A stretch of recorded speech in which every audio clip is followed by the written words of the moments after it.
เศร้าเด้อเศร้าเด้อหยุดเด้อหยุดเด้อสิบอกให้อันพวกผู้เฒ่าผู้แก่ทั้งหลายที่บอกลูกหลานเจ้าของไปหาขอเงินแฟนฝรั่งเออ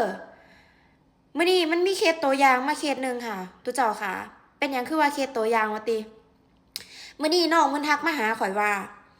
พี่หนูมีหยังสิปรึกษาก็เลยว่าเป็นหยังพอดี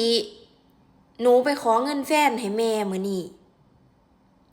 แล้วแฟนเพิ่นก็บล็อกหนูไปเลยข่อยบอกแล้วทุกคนค่ะอย่าบังอาจไปขอเงินเขาเด็ดขาดถ้าบ่ทันหูใจเขามากพอเพราะว่าหยังฝรั่งเขากับคนค่ะอืมฝรั่งเขากับคนตัวเจ้าค่ะอย่าคิดว่าฝรั่งมันโง่ขอย่ำใดมันก็ได้ขอย่ำใดมันก็ให้ฝรั่งบ่ได้โง่นะคะเขาฉลาดกว่าเจ้าอีกอืม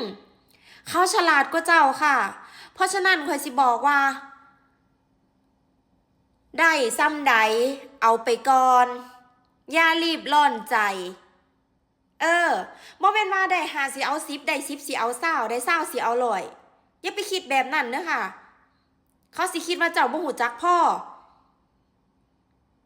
อืมดีที่แม่ข่อยแล้วบ่คอยฟังความไผแล้วบ่คอยมาบอกข่อยไปหาขอเงินผัวข่อยจังสั่นจังสี่เออเพราะว่าหยังมันเป็นแบบนี้แหละทุกคนคะฝรั่งเขาให้ใส่ซ้ำใดใส่ไปค่ะเจ้าบ่ได้เฮ็ดงานข่อยสิบอกให้เจ้าบ่ได้มาเฮ็ดงานนะคือตะกี้ไปเฮ็ดงานโรงงานจักมือจักเดือนเจ้าจังสิได้ซ้ำเขาให้เจ้าซ้ำเขาซัพพอร์ตเจ้าซึ่งน้องว่าให้ฟังน่ะฝรั่งซัพพอร์ตหลายนะต่อเดือนอืมซัพพอร์ตหลายสำหรับข่อยมันก็หลายเฮ็ดงานโรงงาน2 เดือนจังสิได้ซ้ำฝรั่งซัพพอร์ตน้องคนนั้นแต่น้องบอกว่าเขาบ่ติดต่อมาตั้งแต่มือขอเงินตั้งแต่มือน้องปากขอเงินเขานั่นล่ะค่ะเป็นเหตุผลที่ข่อยบ่เคยขอเงินผัวข่อยเลยเขาให้ข่อยใส่ซ้ำใดข่อยก็เอาซ้ำนั่นข่อยฮู้จักพ่อย่าสิไปอยากได้แต่เงินเขาข่อยสิบอกให้ตัวเจ้าค่ะเจ้าบ่ทันหูจักนิสัยเขาดีพ่อย่าเด็ดขาดอย่าเด็ดขาดอย่าริบังอาจไปบอกลูกบอกเต่าขอมันมา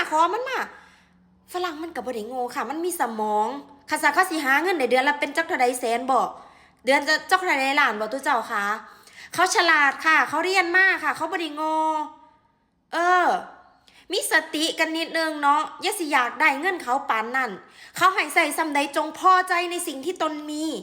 เจ้าไปเฮ็ดงานตรากตรำเจ้าไปเฮ็ดงานตากแดด